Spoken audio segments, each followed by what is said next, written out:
আপনি 30 বছর ধরে এই কাজ করতেছেন? হ্যাঁ। আর মানে আপনার সংসার আছে কয়জন তাহলে?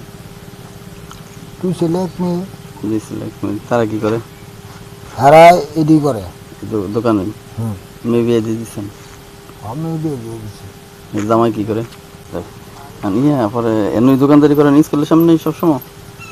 মাঝে মধ্যে দায়ী এনো অন্য জায়গায় করেন স্কুলের সামনে করেন? এইসব নগর বাজারও, তারপর হইলো এই শাহাবুদ্দির বাজারও। এক এক সময় এক এক জায়গায় অনুষ্ঠান হলে তো আরো দূরে যাই। অনুষ্ঠানের সময়? হ্যাঁ। আর ইয়া আপনার তাহলে কীরকম আপনার সংসারে তো কয়জন লোক আছে? আছে না আল্লাহ দিলে 2 ছেলের ঘর হইলো এই 6 জন নাতি। আমরা সবাই একখান নিতেন? না, ছেলে করে আলাদা করে দিছি। তাহলে আপনি মানে তাহলে আপনি মানে এক সংসারে থাকতে কয়জন খাওয়া দাওয়া মানে একসাথে কি খান? কয়জন আছেন? আমরা 3 জন আছি। 3 জন। তো মাসে কিরকম খরচ হয়?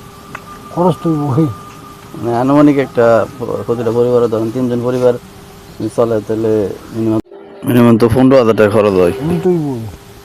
তারপরে এই ব্যবসা করে চলতেছে? হ্যাঁ, কোনো মতনে চলি আর কি। মানে তো এই সিজন না, এই ব্যবসার সিজন তো না। কি? বর্তমানে সব জিনিসের কিন্তু দাম, কষ্ট হইতেছে না সবার?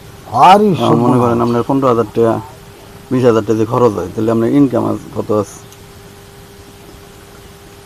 ডেলি যদি কম করে হইলো 1,000 টাকা, 1,000 টাকা ইনকাম হয়, তাইলে যে কোনো রকম চলবো। হয় না তো, 1,000 টাকা হয় না। এই ব্যবসা করে হয় না? অনুষ্ঠান ছাড়া বেচা কিনি কম হয়। অনুষ্ঠান তো সবসময় পায় না। এটা হলো ডাল সিজন, এই ব্যবসার ডাল সিজন। এই যে আবার এবার তো হচ্ছে শীতের দিন, এই সময় আবার কষ্ট দিব এই সময় গিয়া এই 3,000, 4,000, 5,000, 10,000, 15,000 টাকা বিয়ে হয়।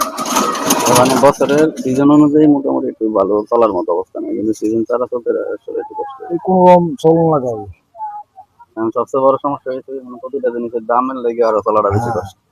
এই যে ডাল ডাল এই ডাই যে এই যে আর এটার হলো মেন হলো মশলা।